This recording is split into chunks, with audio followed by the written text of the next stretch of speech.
Globe. Globe पृथ्वी का एक गोलाकार प्रतिरूप है। इसे उसी प्रकार घुमाया जा सकता है जैसे कुम्हार का पहिया घूमता है। विशिष्ट स्थानों का पता लगाने के लिए हम कुछ बिंदुओं या रेखाओं के संदर्भ का प्रयोग करते हैं। आप देखेंगे कि एक सुई ग्लोब में झुकी हुई अवस्था में स्थित होती है, जिसे अक्ष कहा जाता है। ग्लोब पर वे दो बिंदु जिनसे होकर सुई गुजरती है, उत्तर तथा दक्षिण ध्रुव है। ग्लोब को इस सुई के चारों ओर पश्चिम से पूर्व की ओर घुमाया जा सकता है। विषुवत रेखा, भूमध्य रेखा, यह एक काल्पनिक रेखा है जो ग्लोब को दो बराबर भागों में विभाजित करती है। पृथ्वी की सतह को उत्तरी एवं दक्षिणी गोलार्ध में विभाजित करने में भूमध्य रेखा एक महत्वपूर्ण भूमिका निभाती है। पृथ्वी पर विभिन्न स्थानों का पता लगाने में यह एक संदर्भ बिंदु के रूप में काम करता है। अक्षांश। अक्षांश एक कोण है जो भूमध्य रेखा पर 0 से लेकर ध्रुवों पर 90 डिग्री तक है। अक्षांश रेखाएं ध्रुवों के बीच उत्तर दक्षिण स्थिति को मापती हैं। अक्षांश के समानांतर। अक्षांश के समानांतर पृथ्वी के चारों ओर एक काल्पनिक रेखा है जो भूमध्य रेखा के समानांतर है। आर्कटिक वृत्त अक्षांश के समानांतर का एक उदाहरण है, जो पृथ्वी के चारों ओर 66 डिग्री 33 मिनट 44 सेकंड के अक्षांश पर पूर्व पश्चिम में जाता है। अक्षांश के महत्वपूर्ण समानांतर। अक्षांश के 4 महत्वपूर्ण समानांतर हैं। 1. उत्तरी गोलार्ध में कर्क रेखा 23.5 डिग्री उत्तर। 2.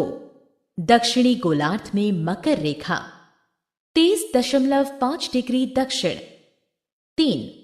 आर्कटिक वृत्त 66.5 डिग्री उत्तर। 4. अंटार्कटिक वृत्त 66.5 डिग्री दक्षिण। पृथ्वी के ताप कटिबंध। मोटे तौर पर पृथ्वी के ताप कटिबंधों को 3 हिस्सों में बांटा गया है। 1. उष्ण कटिबंध। 2. शीतोष्ण कटिबंध। 3. शीत कटिबंध। उष्ण कटिबंध। यह कटिबंध कर्क रेखा एवं मकर रेखा के बीच में है। इसके सभी अक्षांशों पर सूर्य वर्ष में एक बार दोपहर में सिर के ठीक ऊपर होता है, इसलिए इस क्षेत्र में सबसे अधिक ऊष्मा प्राप्त होती है। शीतोष्ण कटिबंध।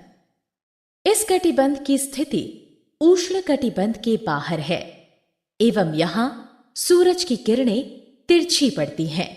यह सूरज की मध्यम ऊष्मा प्राप्त करता है। शीत कटिबंध। यह कटिबंध आर्कटिक वृत्त एवं अंटार्कटिक वृत्त से परे स्थित है एवं सूर्य की अत्यधिक झीनी किरणें प्राप्त करता है, क्योंकि यहां सूर्य क्षितिज से ज्यादा ऊपर नहीं आ पाता है। देशांतर। यह एक काल्पनिक रेखा है जो पृथ्वी की सतह पर किसी स्थान की पूर्व पश्चिम स्थिति निर्दिष्ट करती है। यह पृथ्वी के शीर्ष से नीचे तक जाती है।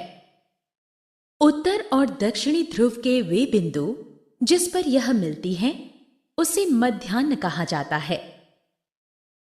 देशांतरीय याम्योत्तर। दी गई तस्वीर में आप उत्तरी ध्रुव एवं दक्षिणी ध्रुव को जोड़ने वाली रेखाओं का एक समूह देख सकते हैं। इन रेखाओं को देशांतरीय याम्योत्तर कहा जाता है। सभी याम्योत्तर बराबर लंबाई की होती हैं। याम्योत्तर रेखाओं के बीच की दूरी को डिग्री में नापते हैं। प्रत्येक डिग्री आगे मिनट एवं सेकंड में विभाजित होती हैं। प्रमुख यामयोत्तर। 1884 में सभी देशों ने निश्चय किया कि ग्रीनविच, जहां ब्रिटिश राजकीय वेधशाला स्थित है, से गुजरने वाली यामयोत्तर से पूर्व एवं पश्चिम की ओर गिनती शुरू की जाए।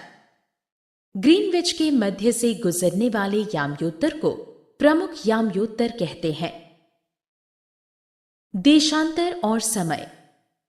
ग्रीनविच के पूर्व में स्थित सभी स्थान का समय ग्रीनविच समय से आगे होगा तथा जो पश्चिम में है उनका समय ग्रीनविच समय से पीछे होगा।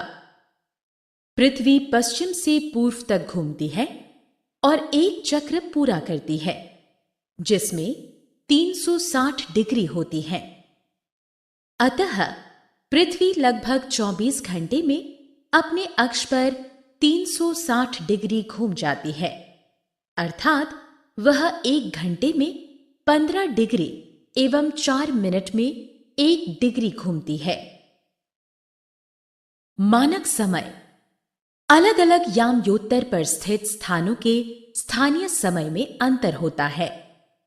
यदि एक ही देश के विभिन्न स्थान अलग अलग यामयोत्तरों का पालन करते हैं एवं अपने स्थानीय समय को उसी हिसाब से निश्चित करते हैं, तो ऐसे में वायु मार्ग, रेलवे इत्यादि के सुचारू समय सारणी तैयार करने एवं उनका पालन करना बहुत जटिल हो जाता है, क्योंकि ऐसे में विभिन्न यामयोत्तरों को पार करने की आवश्यकता है। भारत में इस कठिनाई को दूर करने के लिए हम एक मानक यामयोत्तर के रूप में 82 1/2 डिग्री पूर्व या 82 डिग्री 30 मिनट का पालन करते हैं। इस यामयोत्तर के स्थानीय समय को पूरे देश का मानक समय माना जाता है। इसे भारतीय मानक समय के नाम से जाना जाता है।